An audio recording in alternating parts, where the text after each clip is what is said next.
मित्रांनो, माऊली अकॅडमी आपले सर्वांचे स्वागत आहे।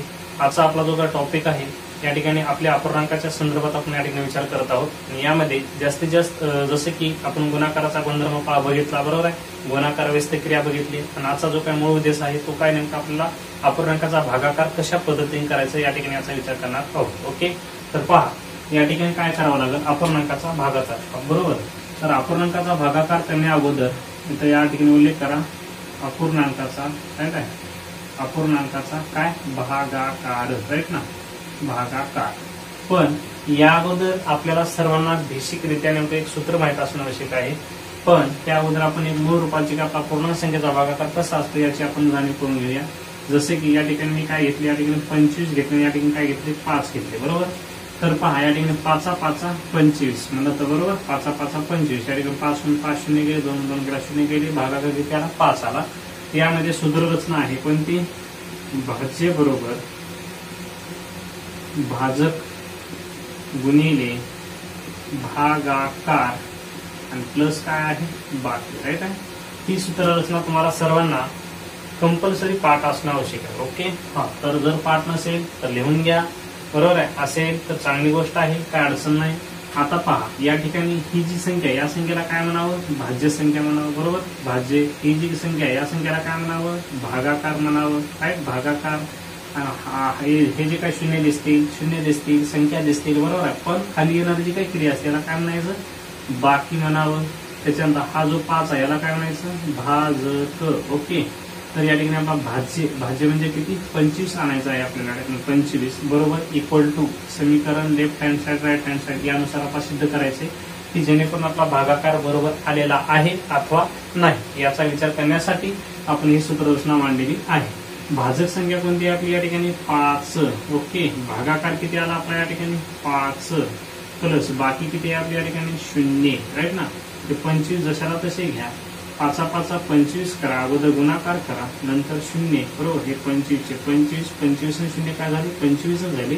तर या ठिकाणी left hand side equal to right hand side या ठिकाणी पूर्ण क्रिया आलेली आहे। म्हणजे मला सांगायचंय की ही सूत्र सर्वांनी लक्षात ठेवावं, भाज्य बरोबर भाजक गुणिले भागाकार प्लस बाकी, बरोबर आहे। या सूत्राचा वारंवार विचार केला जातो, त्याच्यासाठी सूत्र आपला सर्वांना पाठ असणं आवश्यक आहे, राईट। आता ही क्रिया आपल्या सर्वांना समजलेली आहे। आता आपल्याला काय करायचं आहे, अपूर्णांकाचा भागाकार कसा करायचा, बरोबर, याचा विचार करायचा आहे। तर मी या ठिकाणी क्रिया मांडण्याचं काम करेन। तर पहा अगोदर प्रश्न घेऊ आणि नंतर त्याच्याबद्दल चर्चा करू। 2/3 हे भागिले 6 काय घ्या, हो 6 वाटलंच तर इथं घ्या 8 काय घ्या 6 घ्या, बरोबर। आणि हा प्रश्न आहे, राईट। आता पहा ज्यावेळेस नेमका आपण अपूर्णांकाचा भागाकार करतो अशा वेळेस आपला काय करायला हवं, पहिला जो अपूर्णांक आहे पहिला अपूर्णांक जशाला तसा लिहायचा, बरोबर आहे। आणि दुसरा जो अपूर्णांक असतो त्या दुसऱ्या अपूर्णांकाचं काय करायचं, गुणाकार व्यस्त करायचं। जसं की आपण आता थोड्या वेळाखाली काय केलेलं होतं, गुणाकार व्यस्त केलेलं होतं, बरोबर आहे। तर तसं या ठिकाणी काय मूळ मुद्दा, पहिला अपूर्णांक जशाला तसा घेतला, भागिले विरुद्ध काय केलं आपण, गुणिले केलं। या संख्येचं काय करायचं आपल्याला, गुणाकार व्यस्त करायचं। 6चं काय होईल, 6 वरी जातील आणि 8 काय होतील खाली येतील, बरोबर। मग आता काय होणार आहे, आता काय होणार आहे, आता तर आपण कोणत्या गुणधर्मात आलो, गुणाकाराच्या गुणधर्मात आलो। गुणाकाराचा गुणधर्म काय म्हणतो, अंशांशाचा गुणाकार करा, छेदाछेदाचा गुणाकार करा आणि शक्य असेल तर त्याला अतिसंख्यित रूपात टाका, बरोबर। मग आता काय करायला हवं, या ठिकाणी 2चा पाडा 6 पुस्तर म्हणा, बेस रक्कम किती झाली या ठिकाणी 12, या ठिकाणी 3चा पाडा 8 पुस्तर म्हणा, 3 8 किती झाली 24, राईट ना। 12चा पाडा आपला सर्वांना पाठ आहे, 12 1 12, 12 2 24, राईट ना। तर या पद्धतीनुसार हे केलं तर पुन्हा एक बार मी याचा गुणधर्म सांगतो। ज्यावेळेस आपण अपूर्णांकाच्या भागाकाराचा गुणधर्म शिकतो किंवा भागाकार अपूर्णांकाचा करतो अशा वेळेस पहिला अपूर्णांक जशाला तसा लिहायचा, दुसरा अपूर्णांक जो असतो त्या दुसऱ्या अपूर्णांकाचं काय करायचं, गुणाकार व्यस्त करायचं आणि नंतर गुणाकाराच्या क्रियेनुसार काय करावी लागते, आपल्याला क्रिया करावी लागते। थोडक्यात दुसरा जो अपूर्णांक असतो त्या दुसऱ्या अपूर्णांकाच्या गुणाकार व्यस्तानं पहिल्या अपूर्णांकाला काय करावं लागतं, गुणावं लागतं, बरोबर। म्हणजे शेवटी आपला उत्तर काय होतं, मिळतो। ओके, हा दुसरा प्रश्न घेऊया आपण लगेच। प्रश्न क्रमांक दुसरा, 9 राईट आहे, 9 काय करता या ठिकाणी 6 घ्या, या ठिकाणी काय करता भागिले, राईट ना, भागिले 12 इथे काय करता 36 घ्या वाटलं तर, ओके। हा आता पहा इथं काय म्हणतो 9/6 घेतली आपण, भागिले तर काय झाली गुणिले, 36 कुठे गेले वरी गेले, 12 काय खाली आले. ओके, गुणाकार व्यस्त झाला ना त्याचं.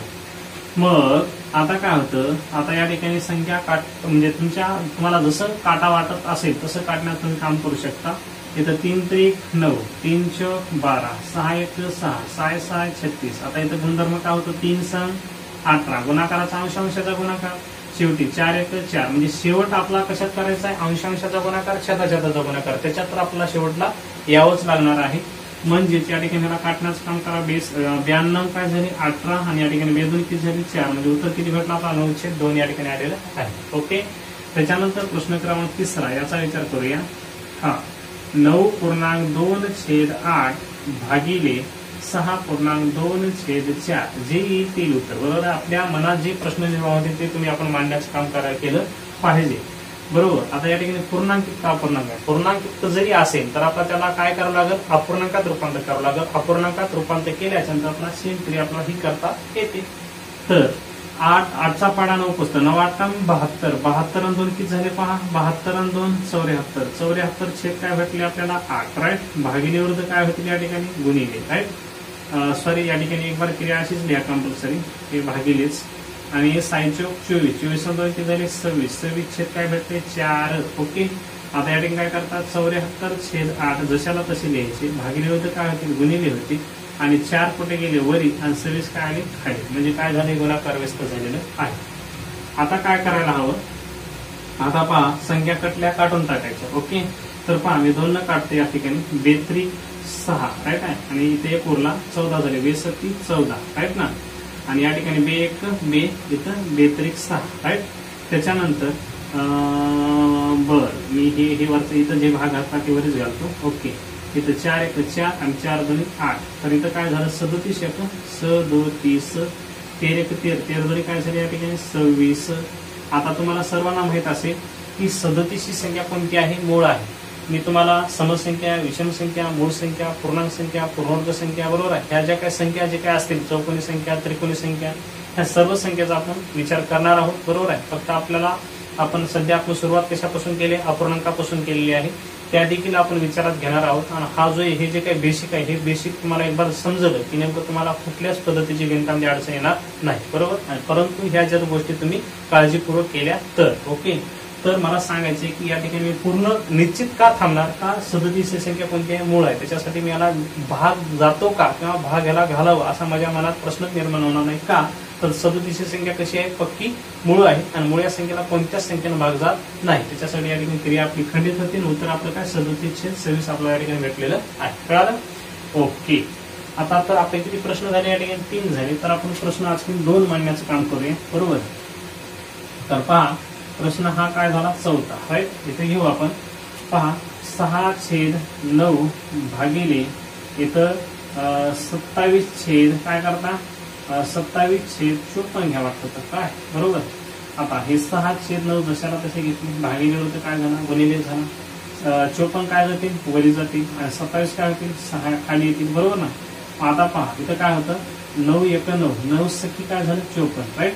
ओके, आता काय करा वरच्याचा कटली कट द्या. आता ही संख्या काटलीच नाही तुम्ही, तर इथं वरच्या गुणाकार करून टाका. 6 काय झाली या ठिकाणी 6 36. बरोबर, आणि खाली 27 इथं 1चा भाग आहे, 27 27 पुन्हा परंतु 3 भाग जातोच. 3 1 3, 3 2 6, 3 9 27. ओके, याचा 3 भाग जातो, 3 चौक 12, 3 त्रिक 9. ओके, कळालं. तर या पद्धतीनुसार सुद्धा आपल्याला या ठिकाणी हा प्रश्न सोडवता येतो. त्याच्यानंतर प्रश्न क्रमांक 5वा म्हणून आपण या ठिकाणी विचार करणार आहोत. तर पहा 6/4 भागिले 5.2/9 बरोबर प्रश्न आहे. एक पूर्ण घ्या एक अपूर्ण घ्या काही अडचण नाही. थोडे डिफिकल्ट वाटतील आपल्याला, म्हणजे थोडं घेणं आवश्यकच आहे, कारण का आपण हिंट कशी भेटते आपल्याला ही आपण विचार करणार आहोत.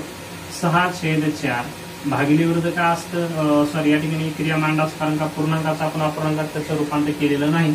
इथं काय होतं 9 5 45, 45 आणि 2 झाले 47, 47 काय झाला 9. इथं काय भेटेल 6/4 झाले, भागिले विरुद्ध गुणिले झाले 9 वरी गेला 47 कुठं खाली आले. बरोबर, आता मूळ गुणधर्म काय म्हणतो, कटल्या शेक्या असेल तर काटून घ्या, जर नसेल तर त्याला संक्षिप्त रूपात किंवा गुणाकाराच्या रूपात मांडणी करून टाका. बरोबर. या ठिकाणी काय होतं 9 सेकी काय झालं 54. इथं 4 7 28. 28ला 8 चाले 2 4 चौक 16. 16 2 किती झाली 18. राईट. आता हा भाग जातो का 2 जातो. 2 2 4 1 4ला 14 झाली. 2 7 14 92 18 2 चौक 8. आता 27 म्हणलं तर 9 4 झाले 13. म्हणजे पूर्ण भाग जात नाही. या ठिकाणी 94 संख्या सम आहे आणि 27 संख्या काय आहे विषम आहे. यामुळे या ठिकाणी पूर्ण भाग जात नाही. राईट. तर या ठिकाणी सुद्धा कशी प्रश्न घ्यायचे हे आपल्याला सर्वांना कळावं या अनुषंगाने मी या ठिकाणी काम करत आहे.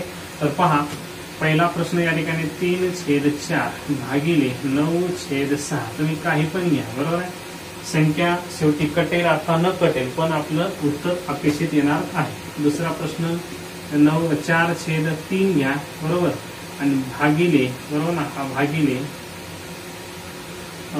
9/12. बरोबर प्रश्नार्थ.